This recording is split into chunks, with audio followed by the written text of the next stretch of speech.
Hi friends, good morning. My name is Bandapelli Suresh Kumar, most eminent history faculty. ఇప్పుడు నేను మీ ముందుకు ఈ video చేయడానికి గల కారణాలు గత ఎగ్జామ్లలో ఎస్ఐ కానిస్టేబుల్ ఎగ్జామ్లలో వచ్చిన కొన్ని క్వశ్చన్స్ని ఎనాలిసిస్ ఓరియంటేషన్లో వచ్చిన క్వశ్చన్లని సాల్వ్ చేసే విధంగా కొన్ని క్వశ్చన్స్ తీసుకోవడం జరిగింది. ఆ క్వశ్చన్స్ని మీ ముందుకు తీసుకురావడం జరిగింది. దాంట్లో భాగంగా మొదటి క్వశ్చన్ రాజవంశాలు మరియు రాజ్యం. దీన్ని మనం మ్యాప్ ఓరియంటేషన్లో చదివినప్పుడు మాత్రమే ఈజీగా ఆన్సర్ చేయడానికి అవకాశం ఉంటుంది. చూడండి ఒకసారి, దక్షిణ భారతదేశంలో ఉన్న ముస్లిం సామ్రాజ్యాలు, ఒకప్పుడు ఈ 5 సామ్రాజ్యాలు కూడా బహమనీ సామ్రాజ్యంలో భాగంగా ఉండేది. ఈ బహమనీ సామ్రాజ్యం అనేది ఒకానొక సమయంలో 5 చిన్న సామ్రాజ్యాలుగా విచ్ఛిన్నం కావడం జరిగింది. ఆ విచ్ఛిన్నమైన ఈ 5 సామ్రాజ్యాలే ఇక్కడ మనకు క్వశ్చన్ రూపంలో మరియు వాటిని పరిపాలించిన రాజుల పేర్లను ఇవ్వడం జరిగింది. దీంట్లో భాగంగా మొదటిది గోల్కొండ, నెక్స్ట్ గోల్కొండ పైన బేరర్, బేరర్ పైన బీదర్, నెక్స్ట్ హమ్మద్ నగర్, నెక్స్ట్ బీజాపూర్. ఈ 5 సామ్రాజ్యాలనే మనకు క్వశ్చన్ రూపంలో ఇవ్వడం జరిగింది. వీటిని పరిపాలించిన రాజులను మ్యాచ్ ద ఫాలోయింగ్ రూపంలో అడగడం జరిగింది. దానిలో భాగంగా ఈ గోల్కొండ సామ్రాజ్యాన్ని పరిపాలించిన రాజవంశాన్ని మనం దేనిగా చెప్పుకుంటాం? కుతుబు షాహీలు. నీకు తెలిసిన ఫస్ట్ ఎలిమినేషన్ చేసుకోండి. కుతుబు షాహీలు డి. ఎక్కడ గోల్కొండ అంటే మనకున్న రాజవంశం డి ఆప్షన్ అనేది ఎక్కడితో సరి చేయబడింది? 2 ఆప్షన్తో సరి చేయబడింది. 2 చూడండి, ఇక్కడ డిలో 4D ఉంది. నెక్స్ట్ ఇంకొకటి చూద్దాం, బేరర్. బేరర్ని మనం తీసుకున్నప్పుడు బరిషాలి అంటే ఇక్కడ ఉన్న బరిషాయిలను మనం దేంతో చూసుకుంటున్నాం? బేరర్ ఈ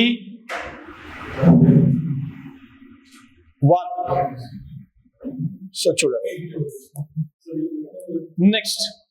అంటే 2 ఎలిమినేషన్. అంటే మనకు బరిషాయిలు బీదర్తో ఆప్షన్ తీసుకున్నప్పుడు ఈ రెండింటితో మనకు ఎలిమినేషన్ అవుతుంది. అంటే చూడండి, ఈ రెండింటిని మనం తెలిసినప్పుడు బరీద్, ఓకేనా? బరీద్ అండ్ బీదర్, బరీద్. నెక్స్ట్ కుతుబు షాహీ.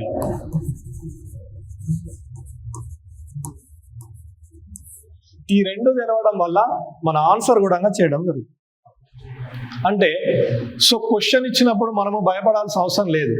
వాటిని మనం ముందే మ్యాప్ ఓరియంటేషన్లో మనం చదివినప్పుడు ఈజీగా ఎగ్జామ్లో వచ్చినప్పుడు మనకు తెలిసిన వాటితోని మొదలుగా వాటిని ఎలిమినేషన్ చేసుకుంటే మిగతా వాటిని మనం ఈజీగా ఎలిమినేషన్ చేయవచ్చు. ఇదే విధంగా నెక్స్ట్ రెండవ question very very important. UPPSC నుండి క్రింది స్థాయి వరకు ప్రతి ఎగ్జామ్లో కూడా మహాజానపదాల గురించి ప్రతి ఎగ్జామ్లో ఒక క్వశ్చన్ రావడం జరుగుతుంది. అందుకనే ఈ మహాజానపదాలను ఒక కాంప్రెన్షన్ వేలో మనం గుర్తుపెట్టుకున్నప్పుడు ఏ ఎగ్జామ్లో అయినా ఈ మహాజానపదాల గురించి వచ్చినప్పుడు మనం ఈజీగా ఆన్సర్ చేయడానికి అవకాశం ఉంటుంది. చూద్దాం ఒకసారి ఈ మహాజానపదాలని ఏ విధంగా గుర్తుపెట్టుకోవచ్చు, ఏ విధంగా మనకు వచ్చిన ఆన్సర్స్ని ఎలిమినేషన్ చేయొచ్చు ఒకసారి చెక్ చేద్దాం. క్రీస్తు పూర్వము 600 శతాబ్దంలో భారతదేశ చరిత్రలో ఏర్పడిన ఈ జానపదాలనే షోడశ జానపదాలుగా మనం పేర్కొంటాం. దీంట్లో భాగంగా మనం ఈజీగా ఈ 16 జానపదాలని గుర్తుపెట్టుకోవచ్చు. ఏ విధంగానో ఒక్కసారి చిన్న టెక్నిక్ తోని చూద్దాం.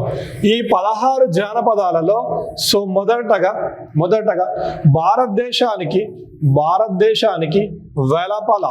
వెలపల ఉన్న జానపదాలను తీసుకున్నప్పుడు సో ఒకటి గాంధార, సో రెండవది కాంబోజా. సో ఈ గాంధార యొక్క రాజధాని తక్షశిల, కాంబోజ యొక్క రాజధాని రాజపురం. నెక్స్ట్ ఈ 16 జానపదాలలో మరి ఒక రెండును గణరాజ్యాలుగా పేర్కొంటాం. సో దాంట్లో మొదటిది వజ్జి. దీని యొక్క రాజధాని వైశాలి. నెక్స్ట్ రెండవది మల్లా, దీని యొక్క రాజధాని కుషీనగరం మరియు పావుపురి. నెక్స్ట్ దక్షిణ భారతదేశంలో ఉన్న మరి ఒక జానపదాన్ని అస్మక.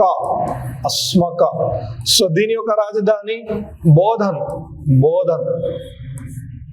అంటే 16 జానపదాలలో మనము 5 జానపదాలని ఈజీగా ఎలిమినేషన్ చేయగలిగినాం మనకున్న చిన్న టెక్నిక్స్ తో. మరియు ఇంకొక 5 జానపదాలను కూడా మనము ఈజీగా గుర్తుపెట్టుకోవడానికి టెక్నిక్స్ ఉంటాయి. కొన్ని టెక్నిక్స్ ఉంటాయి, వీటిని మనం ఉపయోగిస్తే ఈజీగా ఆన్సర్ చేయడానికి అవకాశం ఉంటుంది మరియు ఎక్కువ రోజులు మనం గుర్తుపెట్టుకోవడానికి అవకాశం ఉంటుంది. సో దీంట్లో మొదటిది Magadha. Very very important. So మగధకు ఎన్ని రాజధానులు ఉంటాయి? 2. సో ఒకటి పాటలీపుత్రం, నెక్స్ట్ రెండవది గిరివ్రజ పాటలీపుత్రం. నెక్స్ట్ సో అదే విధంగా అంగ, గుర్తుపెట్టుకోవాల్సిన కొన్ని. సో దీని యొక్క రాజధాని చంప. నెక్స్ట్ మరి ఒక జానపదం అవంతి, దీని యొక్క రాజధాని మాహిష్మతి.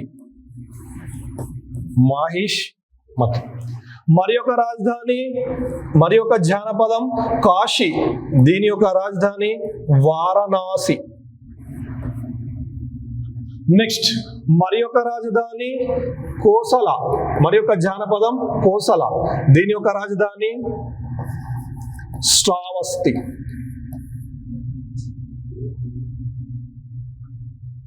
నెక్స్ట్ మరి ఒక జానపదం, ముఖ్యమైన జానపదం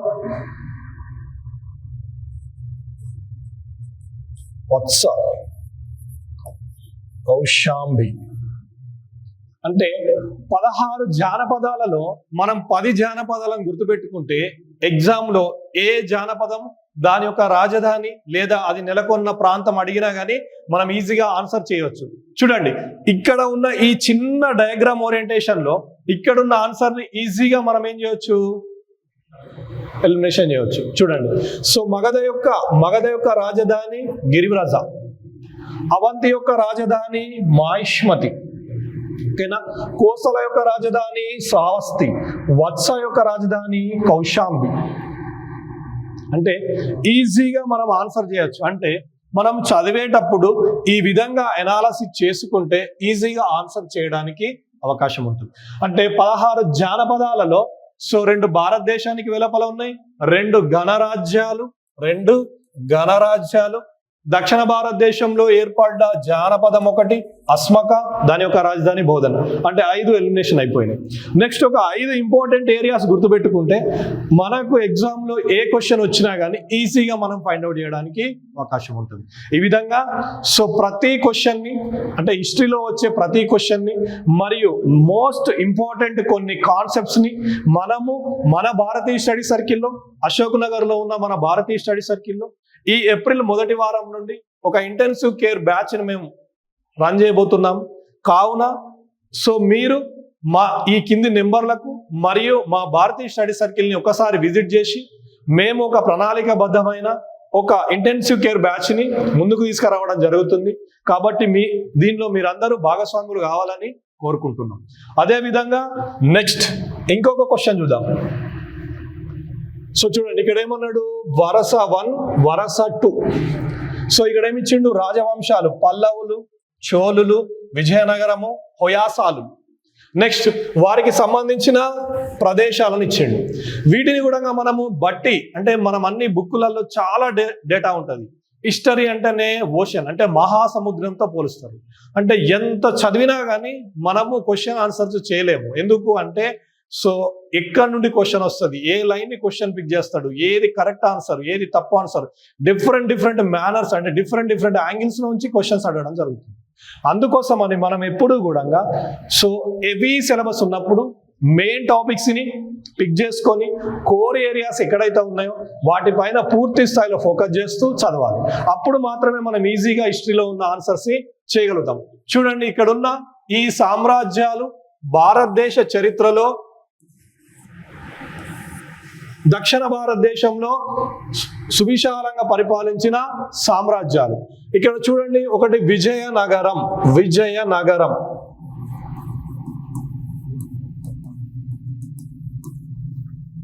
సో రెండవది పల్లవులు,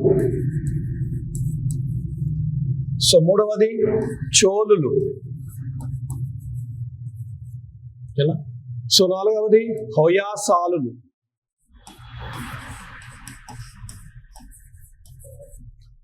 చూడండి ఇక్కడున్న సామ్రాజ్యాలు మొత్తం కూడా దక్షిణ భారతదేశాన్ని పరిపాలించిన రాజవంశాలుగా పేర్కొంటాం. అంటే మొత్తం దక్షిణ భారతదేశంలో ఉన్న రాజవంశాలు ఇచ్చి వాటి యొక్క ప్రాంతాలు ఇవ్వడం జరిగింది. సో ఇక్కడ మనం ఈజీగా ఫైండ్ అవుట్ చేయడానికి చూడండి, విజయనగర సామ్రాజ్యం అంటేనే మనకి ఏం గుర్తొస్తుంది, హంపి. ఓకేనా, హంపి ఉన్నది కదా, చూడండి.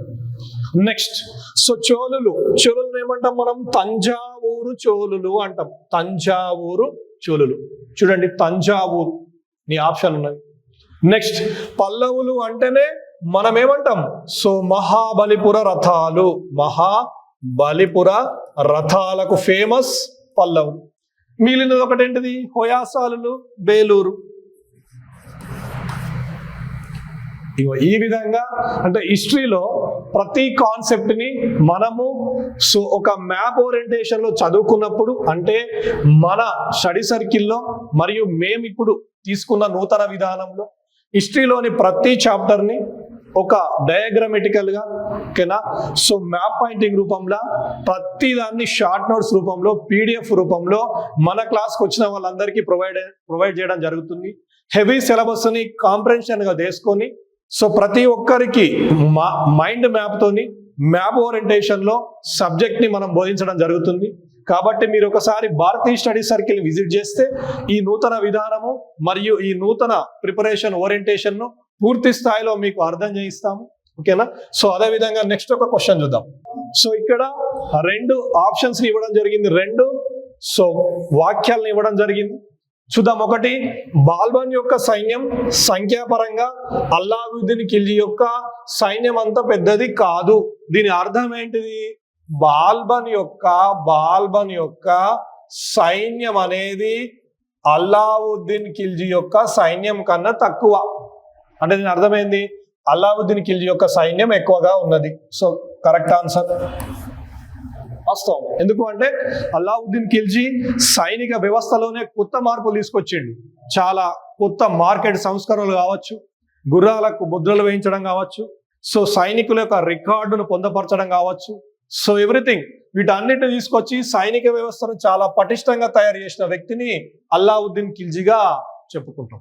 ఈ అల్లావుద్దీన్ ఖిల్జీని అందుకనే సో ఏమంటాం, రెండవ అలెగ్జాండర్ గా పిలుస్తాం. ఎందుకు, అలెగ్జాండర్ లాగా ఇతడు భారతదేశంతో పాటు ప్రపంచ చరిత్రను కూడా జయించాలనుకున్న వ్యక్తి అల్లావుద్దీన్ ఖిల్జీ. నెక్స్ట్ రెండవ ఆప్షన్, ప్రభుత్వంలో కానీ సైన్యంలో కానీ పదవులు పొందడానికి ఉన్నత వర్గంలో పుట్టడం ఒక అర్హతగా బాల్బన్ భావించను. సో రెండవ ఆప్షన్ ఏమంటుండు, బాల్బన్ అనే వ్యక్తి కాలంలో సైన్యంలో